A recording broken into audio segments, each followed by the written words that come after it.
Good afternoon. Bon après-midi. And guten Tag.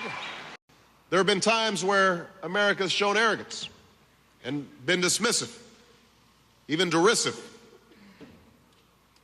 But in Europe, there is an anti-Americanism that is at once casual but can also be insidious. Instead of recognizing the good that America so often does in the world. There have been times where Europeans choose to blame America for much of what's bad. On both sides of the Atlantic, these attitudes have become all too common. Our moral authority is derived from the fact that generations of our citizens have fought and bled to uphold these values in our nations and others. And that's why we can never sacrifice them for expedience sake. That's why I've ordered the closing of the detention center in Guantanamo Bay.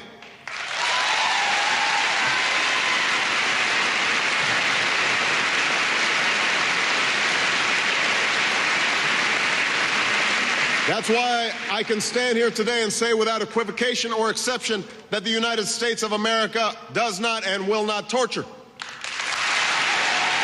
It is a revolutionary world that we live in, and history shows us that we can do improbable, sometimes impossible things.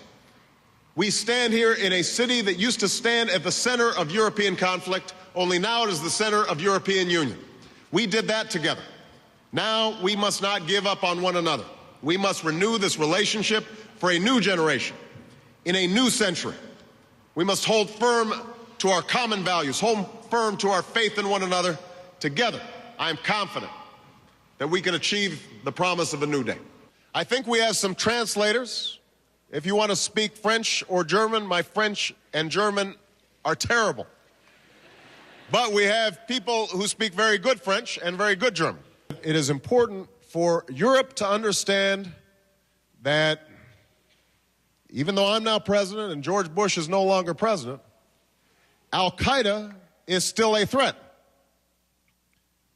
And that we cannot pretend somehow that because Barack Hussein Obama got elected as president, suddenly everything's going to be okay. You know, it used to be when I came to Europe that I could just wander down to a cafe and sit and have some wine and watch people go by and, go into a little shop and watch the sun go down. And now I'm in hotel rooms all the time. Sometimes you'll get criticized, and sometimes you'll fail, and sometimes you'll be disappointed. But you'll have a great adventure. And at the end of your life, hopefully you'll be able to look back and say, I made a difference. All right? Thank you, everybody.